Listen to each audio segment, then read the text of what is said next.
एक गांव में एक गरीब किसान रहता था। वहाँ पर 2-3 साल से बारिश नहीं हुई थी, जिस वजह से वहाँ की सारी ज़मीन सूख चुकी थी। किसान बहुत दुखी था क्योंकि वो अपनी ज़मीन के ऊपर कोई फसल नहीं उगा पा रहा था। सर्दी का मौसम था। आज किसान पेड़ के नीचे आराम कर रहा था। तभी उसे वहाँ एक सांप नजर आया। वह सांप अपना फन फैलाए हुए बैठा हुआ था। किसान के मन में एक बात आई, ये सांप काफ़ी सालों से यहाँ रहता है, इस अकाल के समय में मेरी तरह खाना ढूंढने में परेशानी होगी। फिर गरीब किसान ने मन ही मन में यह बात तय की, वो हर रोज़ सांप को एक कटोरी दूध पिलाएगा। अगले ही दिन किसान एक कटोरी में दूध ले आया और सांप की बिल के पास रखकर कहने लगा, हे नागराज, आपको मेरा प्रणाम। मैंने कभी ध्यान नहीं दिया कि आप भी यहीं रहते हैं।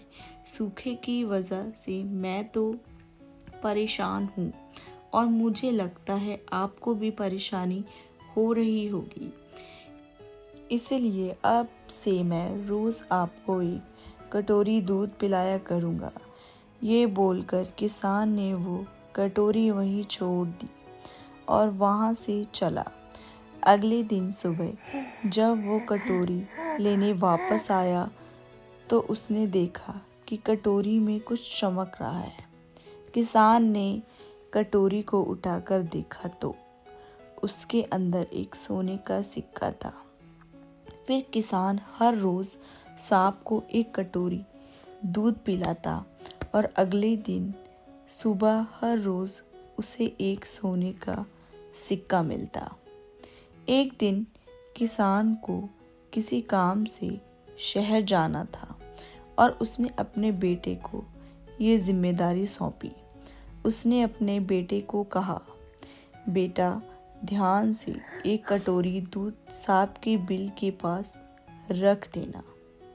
किसान के बेटे ने अपने पिता के कहे अनुसार एक कटोरी दूध सांप के बिल के पास रख दी। अगली सुबह उसे भी सोने का सिक्का मिला। उसके बेटे ने सोचा कि यह सांप तो बड़ा कंजूस है, ज़रूर उसके पास बहुत सारे सोने के सिक्के होंगे, लेकिन यह तो हर रोज़ बस एक ही सिक्का देता है। अगर मैं इसे मार दूं तो मैं इसके सारे सोने के सिक्के ले सकता हूँ। अगली शाम जब लड़का दूध देने के लिए गया तो उसने सांप को देखते ही उस पर छड़ी से वार किया, मगर सांप भी सतर्क था। उसे छड़ी तो लगी पर उसने किसान के बेटे को भी डस लिया। सांप का विष बहुत ही जहरीला था। देखते ही देखते किसान के बेटे की मौत हो गई और जख्मी सांप अपने बिल में वापस चला गया। जब किसान वापस लौट कर आया तो उसे बेटे की मृत्यु के बारे में पता चला। साथ ही वह बहुत दुखी और क्रोधित होकर सांप के बिल के पास उसे मारने पहुंचा। तभी उसने सांप को देखा कि सांप को भी काफ़ी चोट आई है। उसे देखते ही वह समझ गया कि उसके बेटे ने सांप पर हमला किया होगा। वो समझ गया कि परिस्थिति ही कुछ ऐसी हो गई होगी कि सांप ने उसके बेटे को डसा होगा। उसने हाथ जोड़कर सांप से माफ़ी मांगी और सांप से अपने बेटे को वापस लाने के लिए कहा। थोड़ी देर बाद सांप अपने बिल में जाकर बाहर आया और उसने किसान को एक जड़ी बूटी दी। गरीब किसान जड़ी बूटी लेकर अपने मरे हुए बेटे के पास गया। उसने उसके नाक के पास वो जड़ी बूटी रखी। थोड़ी देर बाद उसका बेटा खांसता हुआ उठ खड़ा हुआ। जिंदा होने के बाद किसान के बेटे को उसकी गलती का एहसास हुआ। वो अपने पिता के साथ सांप के बिल के पास गया और उससे हाथ जोड़कर माफ़ी मांगी और बोला, हे नागराज, मुझे क्षमा कर दीजिए।